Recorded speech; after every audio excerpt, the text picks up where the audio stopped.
Hi, if you feel like you cannot function without coffee every morning or before noon is over, you've chugged down 4 cups of espresso already, your body is not being lazy or shutting down. It is being unheard, and that's because real energy does not come from a cup, it comes from how well your body is actually being supported.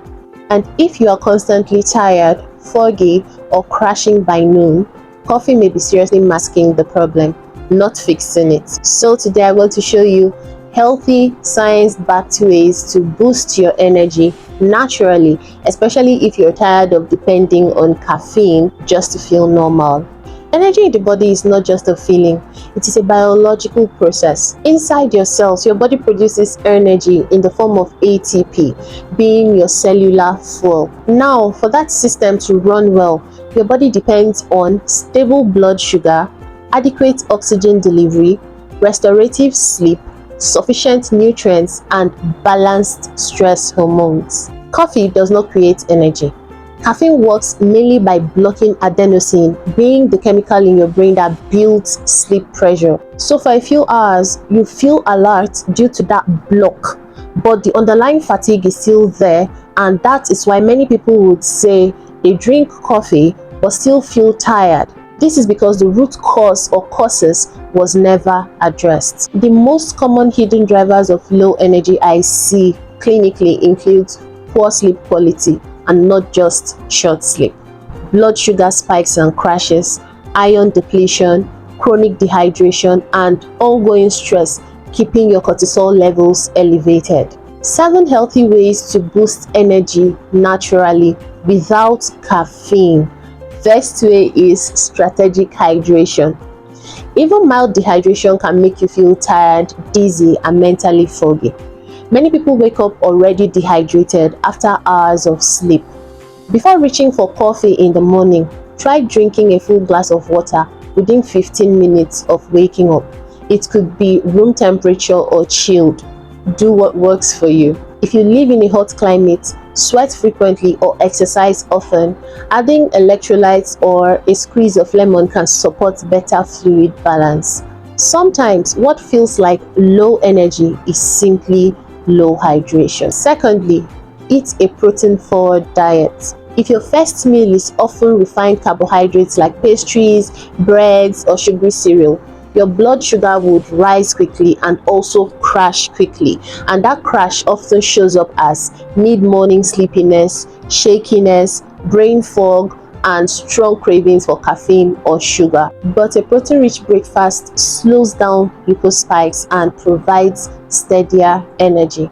Aim for about 20 to 30 grams of protein in the morning when possible. For example, you could do eggs, Greek yogurt with whole seeds or grains, beans, or a well-balanced smoothie.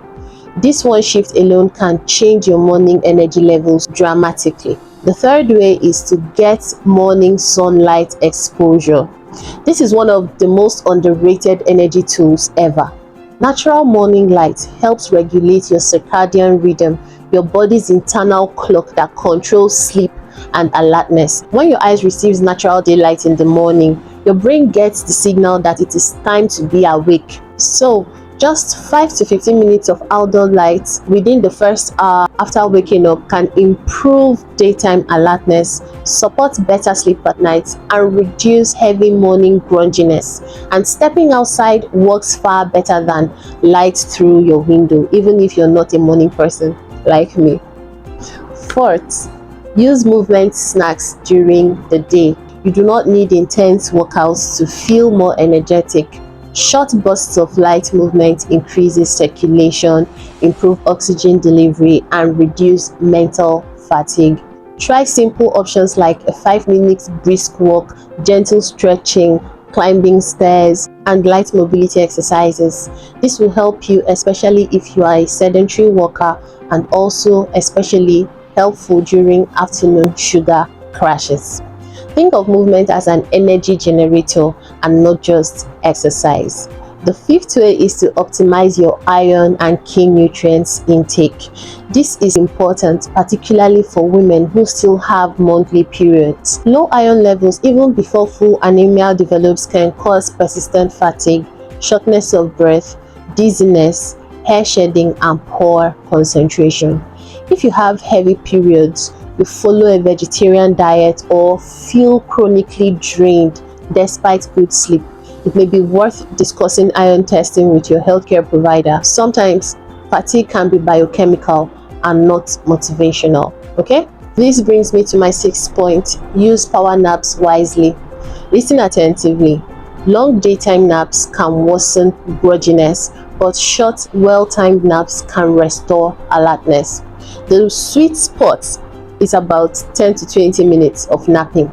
Longer naps may push you into deeper sleep stages and leave you feeling more tired when you wake up. So when you nap, keep it short and earlier in the afternoon.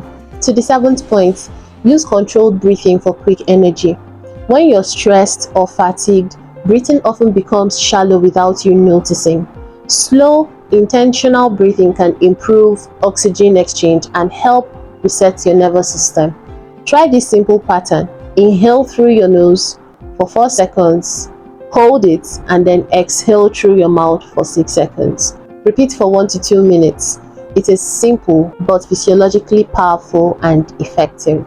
For the above 7 points to work effectively, we need to cut out energy drainers we allow into our bodies. I call them the energy thieves, and they include sugary breakfast that triggers crashes, using coffee instead of proper meals for energy, scrolling late on social media into the night under bright lights and screens, skipping meals and overeating later, and lastly, running on chronic stress without true recovery. Many women think they have an energy problem when in reality their body has been stuck in survival mode for the longest. If you want something practical to start today, try this rhythm because it's how I start mine. In the morning, after praying, I hydrate by drinking chilled water. Yes, I'm that girl. I try getting natural light before breakfast, and on mornings when I want to eat, remember I said I'm not a morning person, but on any morning I'm going to eat something, it's definitely protein. It could be hard-boiled eggs, Greek yogurt, and nuts, etc. During the afternoon slump, I move around briefly, hydrate again, and use a short power nap if needed. And in the evening, I dim my phone lights earlier. It automatically switches to eye care at 7 p.m, preparing me for bedtime, reducing eye strain and light exposure. I make sure to avoid anything caffeine and sugar, protecting my sleep window, and that's how you too can do it. But listen closely. You don't have to do all the way I said it like this. You can start little by little because consistency is key.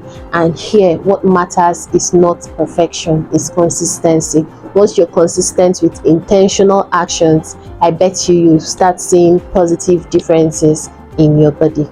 Quickly before we go, if your fatigue is persistent, worsening, or affecting your daily life despite good habits, please do not ignore it. Also consider medical evaluation if you notice unusual hair loss, shortness of breath, heavy or irregular periods, loud snoring or poor sleep, unexplained weight changes, or fatigue that simply does not improve. Sometimes the body is asking for medical support, not just lifestyle changes. And that's all.